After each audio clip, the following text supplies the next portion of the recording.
I took a sketchy midnight job with 7 bizarre rules, and breaking one made me meet the person I least expected at 3:17 a.m. When I tell people that the weirdest night of my life happened while I was folding strangers' socks next to a humming Coke machine, they think I'm exaggerating for effect. I wish I were. A month ago, I was scouring a Facebook group called Local Gigs and Odd Jobs because my rent was due and my bank account balance had started doing that thing where you open your app, and the big bold number actually physically makes your stomach drop. So when I saw a post titled Overnight Attendant Needed, 12A to 6A, $180 cash nightly, must follow simple rules, I DM'd faster than a cat jumps when you shake treats. The job was at the Spin Cycle, a 24/7 laundromat wedged between a vape shop and a chiropractic clinic on Holt and 3rd, the kind of place where the fluorescent lights buzz like they're a second away from dying and the floor tiles are permanently sticky from spilled detergent, and something less wholesome. The owner was a guy named Dennis who wore a Cubs cap and a neon orange safety vest, even though there was nothing particularly dangerous about the job. He had a tired face that said he'd seen people argue over much less than a sock. He met me at 11:47 p.m. the night I interviewed, already counting a stack of quarters while he explained the rules.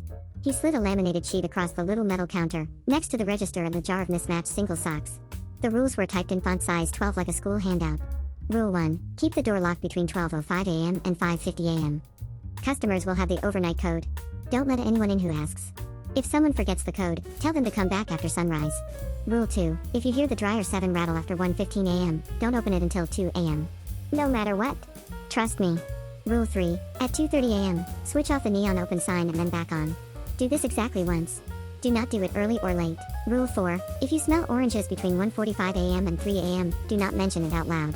Keep your mouth shut. Rule 5. Someone will call the shop phone at 3:17 a.m. Answer on the first ring. Say Spin Cycle on hold and nothing else unless they ask for the overnight code. If they ask for the code, read it from the sheet. Do not deviate from the numbers. Rule 6. Do not use the back bathroom after 1:55 a.m. Use the front one if you have to. I'm serious. Rule 7. Before you leave, put all stray socks in the jar and put the jar on the floor under the counter. Dennis leaned on the counter while I read. These are normal rules, he said too casually. You'll be fine if you follow them. I asked him about Rule 2, about the rattle, because it felt like the obvious one, and he shrugged like he didn't want to talk about it. Dryer 7 has a quirk, he said. You ignore it. If you get curious, you're fired. Then he handed me the register keys and a list of the overnight code, 7039. He left at 11:59 p.m. sharp with a good luck, kid and the kind of smile that looks like worrying in disguise. For context, I'm not a believer in quirks that sound like ghost protocols. I'm the guy who Googles whirring sounds in his car and ends up with a YouTube mechanic telling me it's the belt and to chill. This was a laundromat. The scariest thing I expected was a clogged trash can and someone's forgotten underwear that I prefer to handle with tongs. Midnight hit. I locked the door at 12:05 like the sheet said, and I settled in. The laundromat at night is its own universe, the hum of the machines like a chorus, the rhythm of clothes clacking against metal, the soft click of the wall clock in the corner above the vending machine that sells Snickers and tiny boxes of bound sheets. The only customers were 2 night shift nurses folding scrubs near the window and a guy in a hoodie asleep with his head on a basket. After 12:30, it was just me and the Spin Cycle noises and a radio station that only played late 90s R&B. I refilled the little plastic cups of detergent powder and picked up stray lint until everything looked minimally presentable. At 1:12 a.m., minutes before Rule 2 would even become relevant, the lights did a slight dim, the kind you feel more than see, like the building took a breath.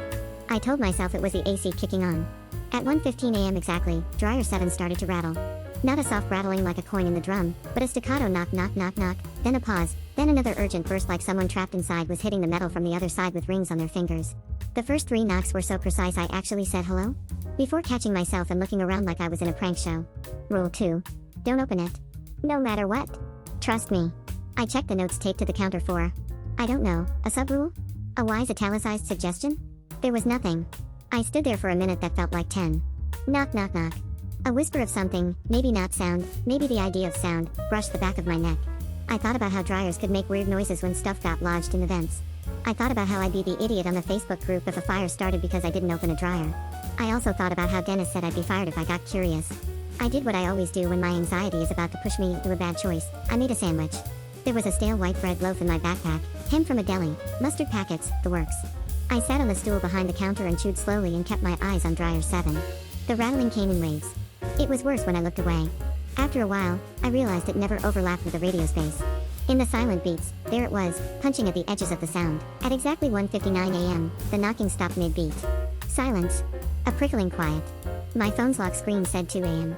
I walked over to the dryer with that false confidence you get when the scary thing has already ended and now it's just you in a metal box you can rationalize. I put my hand on it. It was warm, not hot.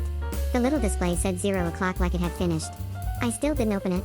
My eyes drifted to the front window, where the neon open sign glowed a calming fire engine red, and the street beyond was emptied of everything except the flickering streetlight and a stray 7-Eleven receipt tumbling in the wind like a lost moth. Rule 3. At 2:30 a.m., switch off the neon open sign and then back on. I set a timer for 2:28, because if I'm going to follow spooky rules, I'm going to follow them with precision. And then Rule 4 happened before I could psych myself up about the sign. At 1:46 a.m., a smell drifted in so suddenly it was like someone clapped it into existence. Oranges. Not just generic citrus, but the way a Valencia orange smells when you've just cracked it open and the oil from the peel hits you first, bright and pithy. There was no orange in the room. I checked the trash, dryer sheets, a Starbucks cup with someone's name smeared to illegibility, a greasy Chinese takeout box. No orange peels. I almost said, "Do you smell that?" out loud, forgetting that it was only me in the vending machine, but Rule 4 flashed in my head.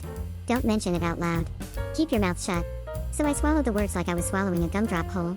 The smell came and went in pulses. With it came these micro-memories that I didn't know were still stored anywhere. My grandmother's kitchen at Christmas with slices stuck like goofy smiles on us kids. A market stall in Cartagena from a trip I've told no one about because it was with an ex I don't like to think about. The sticky hands in the back of my dad's Corolla after soccer practice when I was 9, eating orange wedges out of a Tupperware and watching rain smear the world outside. It was all so specific I had to grip the counter edge and ground myself in the present. I found myself holding my breath because breathing it in felt like letting something in. The oranges faded at 2:11. At 2:30, my phone buzzed. I walked to the sign switch, the small black toggle under the counter. The neon hummed as if it was aware of me. I flipped the switch down. The red glow died, the room felt colder, and in the reflection on the front glass I saw, for the briefest second, my own face backlit by a darkness that looked too thick to be just the street. I flipped it back on in the same breath, and the light flooded back like relief. I laughed at myself, quietly, so I didn't accidentally say the word orange and violate Rule 4 retroactively like I was making deals with a fake queen. 2:47 a.m. ticked by in slow, viscous time. The Coke machine coughed. A car rolled past outside, its headlights glazing over the linoleum. A woman I hadn't seen coming was suddenly at the car washer, a black coat hanging off her shoulders, her hair in a messy bun. I started to go tell her we were locked and only entry by code, but as I reached the end of the counter I noticed her clothes sitting in the wash already mid-cycle, and I realized the timer had 12 minutes left, and I hadn't heard the door. I called out, "Hey, you get in before midnight?" She lifted one hand without turning and sort of waved. When she finally faced me, she had eyes that looked tired in a way I recognized in myself, not sleepy tired, life tired. Her nose was red like she'd cried recently. She said, "Do you have a quarter?" The change machine ate mine. I handed her one. Our fingers touched, and her hand was ice cold. My brain did that ping pong of wanting to be a good person and wanting not to be scared. She thanked me and then said, as if changing the subject, "Do you smell oranges?" My tongue froze against my teeth. Rule 4. Don't mention it out loud. She read my silence like a return text with scene 2:49 a.m. right, she said, and went back to staring into the little round window where her clothes tumbled.